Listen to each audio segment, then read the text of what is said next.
Good day, viewers. Welcome once again to your favorite online TV, K-Links TV, where current issues are being discussed with personalities that have the experience and are well grounded in the political affairs of the country. Today, I'm Abimbola Makindela, as you know.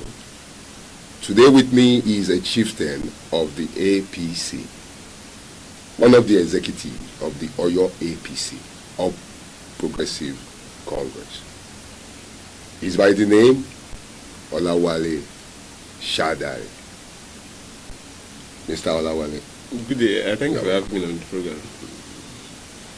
program. Like we do on K-Links, it's a reflection on issues. Like I said, we do talk about issues that are of importance to the public and what are the intrigues that surround it, and to find out ways of resolving issues.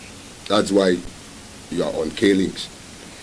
So, Mr. Shadari, if I may ask, what's your take on the controversy surrounding the state chairmanship of your party, the APC? Thank you very much. First and foremost, I would like to say a big thank you to the brains behind these outfits. At least when I came around, I could see that it's an imagined outfit, and I see promise. I see that the institution will go places. God Almighty will continue to empower you. On the question that you just asked now, while you were doing your introduction, you referred to me as one of the chieftain of the APC. Wow.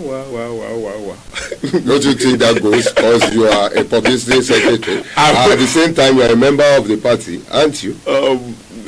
I hope some people out there will not come for you later, because they come for I'm just a young member of the society and somebody who's interested in a better society, and I see a need for me to play my part in the area of politics, because there is no way you can dissect governance without bringing in politicking and politics to it.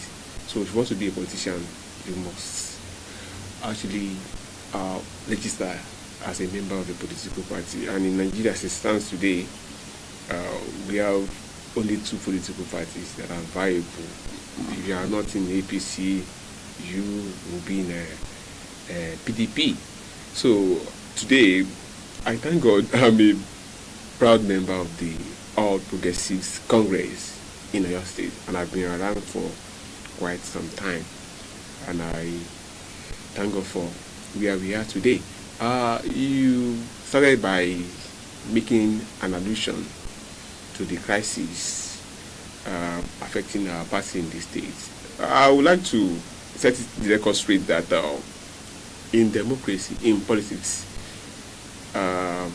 crisis has always been an integral part of it, such that if you want to talk about politics and politicians, there's no way you will leave behind crisis. How they manage it will now determine what they will make out of the whole venture. Be that as it may, APC itself is not immune against internal wranglings, as it happens to all the political parties in the country, and virtually all the chapters, where you have 1, 2, 3 individuals. There is an inevitable need for them to have disagreements, as it were, from time to time. That is what is playing out in our parties today, and I can assure you that in no time we will overcome it. Where we are today is not where we projected that we'll find ourselves, because we always believe that APC offers to be the best political party that can actually meet up with the yearnings and aspirations of the populace. And we are always proud to say that we have the best brains in our midst at all times. And where you have people who are experienced, people who have the wherewithal to contribute to the development of society, people, so to speak, who are sagacious. So you don't just expect them to be mute. So while they are exchanging their views, they will step on each other's toes, and there will be noise. So what is happening to our party today is nothing to be scared of. So I see it as a threshold for us to assume our rightful position in the pride of place as far as the politics of the country and the state particularly is concerned. So I can assure you that there is no cause for alarm. But sir, I need to say this. I want you to enlighten us about the chairmanship of Isaac. The issue is not about the person of Honorable Isaac Ajiboye Omodewo, but and the process that produced him. You know, while we were to start the process of congresses sometime last year, there was this meeting that was held at the Lafia Hotel at here in Ibadan, and it was agreed unanimously at that meeting that every stakeholder must submit to an arrangement that will produce an harmonized list, at least at every level of it, because we have the world level, the local government level, the state level, lately the zonal level and the national level. The ones that concerned us, and that still concerns us, that concerns us most, is at the world, local and the state level. And at that meeting, Chief Akin Oke, the SY chairman of the state chairman of the party, presided over the meeting, and it was agreed that the party should go for the common front, in that we were going to purchase one single fund for all the posts that were available at that time. You know, in Oyo State we have 351 wards. So in each of the local government, they have varying number of wards. Like in my local government, I'm from Egbeda local government, okay. So we have 11 wards in my local government, and it was said that each of these wards will produce its own executive. And like we do say in politics itself is local.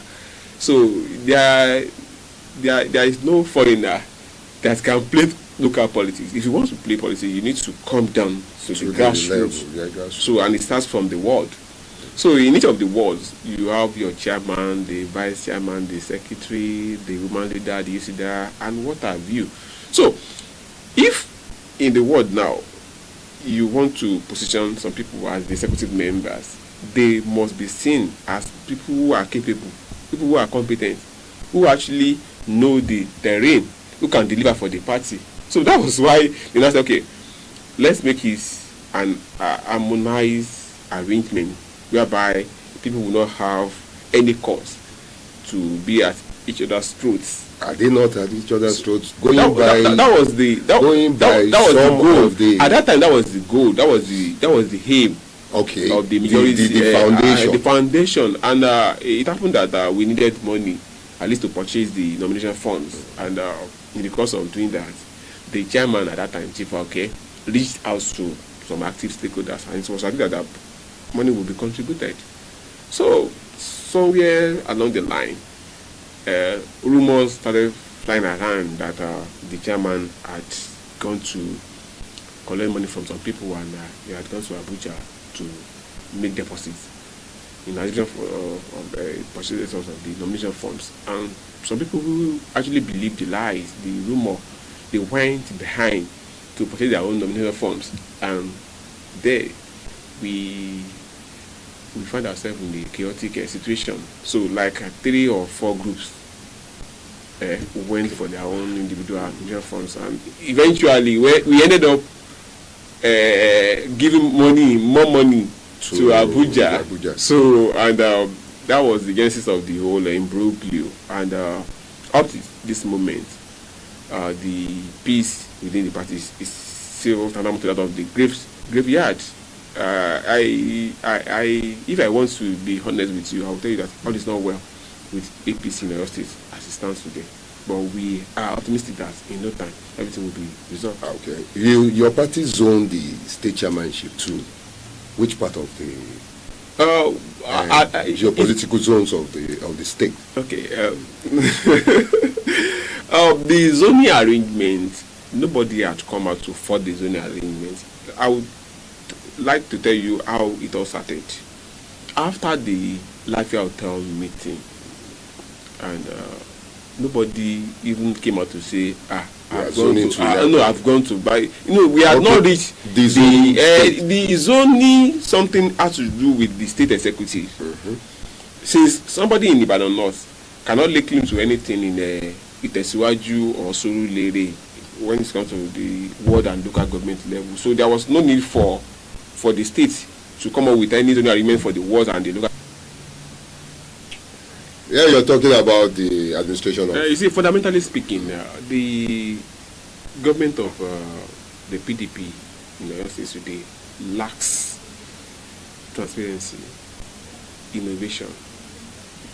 The idea of the perimeter strides. Everything they point out as their prospects or achievement is still directly tied to the foundation laid by Ajimabi, and they don't want to acknowledge. So, Governor Magide has not brought anything new into governance of the state.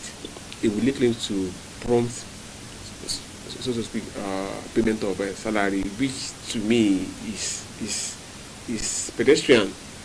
An average person who works deserves is a pay at the end of the month.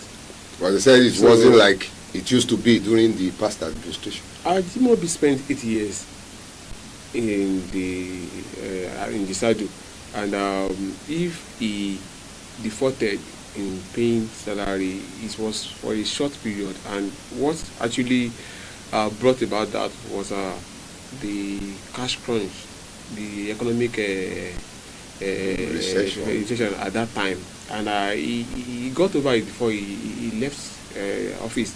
And today, what we are having in your state is a far cry from what we had emphasized as a people. We never thought a time would come when the governor would be celebrating cosmetic achievements, as I will call it. We never thought a time would come when the governor would be the chief promoter of brigandage, thuggery, and violence in the state. We have been recording cases of wanton destruction of life and property, attacks on innocent people, high crime rates, and what have you. Yet the governor feels unperturbed.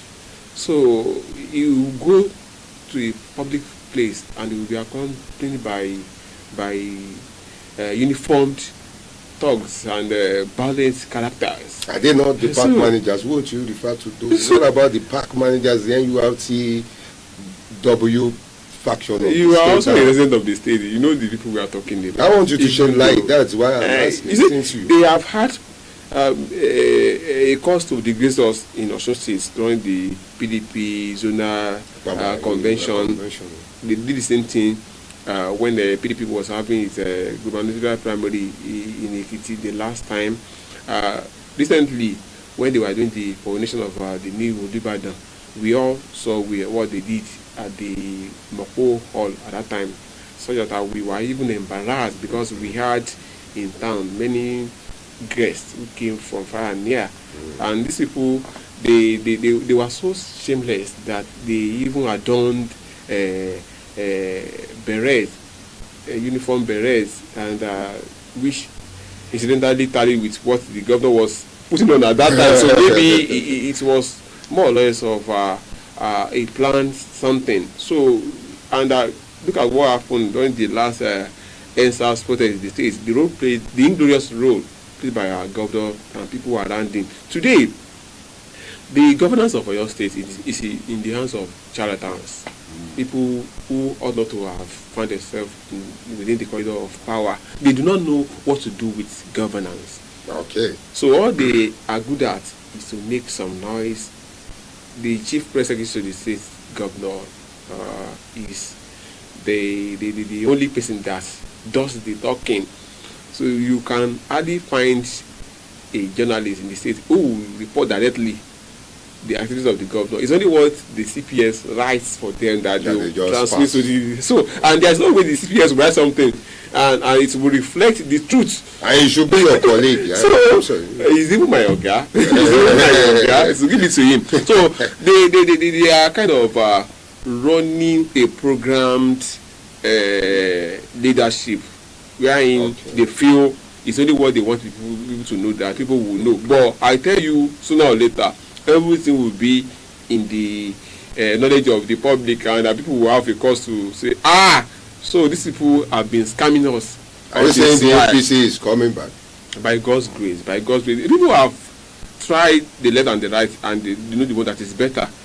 So, and very soon, the few errors that are making people to think that APC is not ready will be corrected. Okay. And we'll pass back. We wait till then. Now your party at the national level, the convention will soon be in few days. Let's say that we'll soon have your national convention. Now there are a lot of stability now. There is stability now. I'm going towards the person that has globe-trotted, that have been going around saying he wants to be the president of the country 2023, step into the shoes of President Buhari, and he has declared that there is no other person like him. Who is that person? Asiwaju Bola Ahmed Tinubu. How do you see him? How will you describe him? What's Jagaban, the Asiwaju of Lagos remains the best candidate. How do you mean?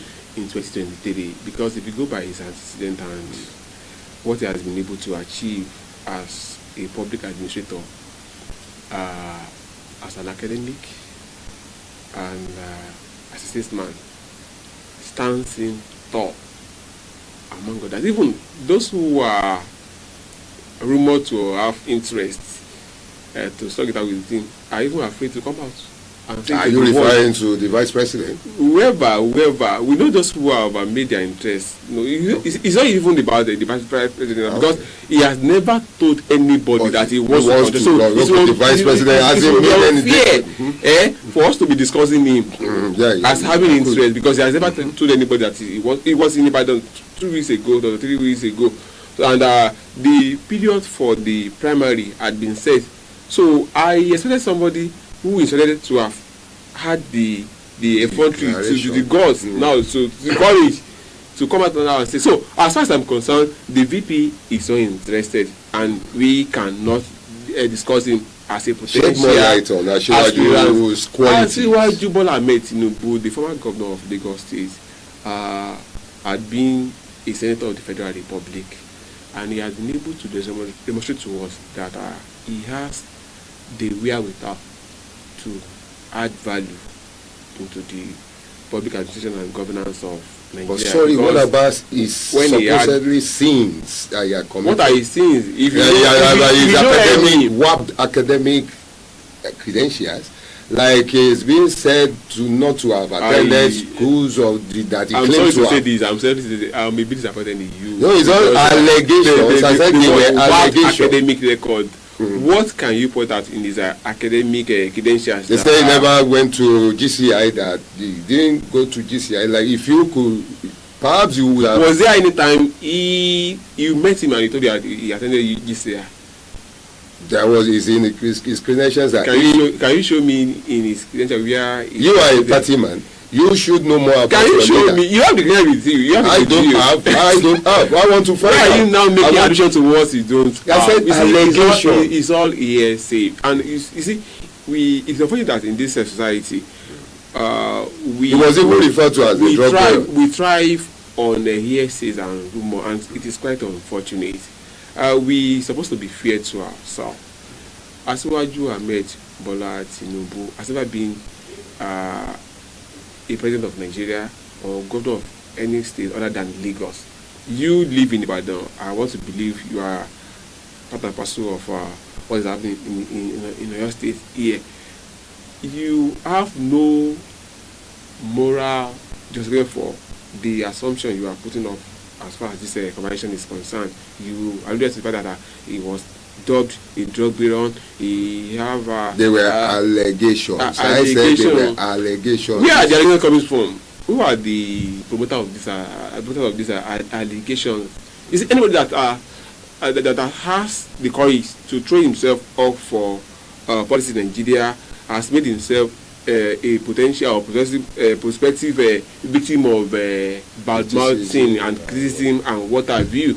So it didn't start with Bola Ahmed Tinubu. So it has been an age-long thing, and it is high time we try to correct all this anomaly in our body polity. If you have to correct that, sir, what about another thing they've been caring about is his health. His health is not. So, you know. I am thinking that you are a presenter, so I never take you for a medical doctor. And even if you were a doctor, I don't think you have had any opportunity to examine him to know the right position of his head. So it will be wrong for you to now lay claim to. I never said that. Remember, I said they were saying. I never said. You are the one saying it. Are they medical doctors? Where did they examine and they came to conclusion that he is unhealthy? You see, in a few days he will be 70, and you don't expect a 70-year-old man. They even said he doesn't look his age. So to have some minor challenge. As I am now, I'm in my late 40s, and I know how I feel in my body. It is natural for any human being to have one or two challenges, and I'm telling you, with what we have been made to see in the past few months, we can see that Asiwaju Bola Ahmed Tinubu is not only medically fit, he's emotionally fit, he's intellectually fit, and he's even personally about the cause. So he's more than ready and he's more than fit to succeed President Muhammadu Buhari. And anybody winning the ticket. And anybody who has any better candidate should start promoting that person. Now leave Bola Ahmed Tinubu alone. Let him pursue his ambition. Those people who believe in him will support him. If you don't believe in him, then you go your way. So it is not by fault, it is democracy.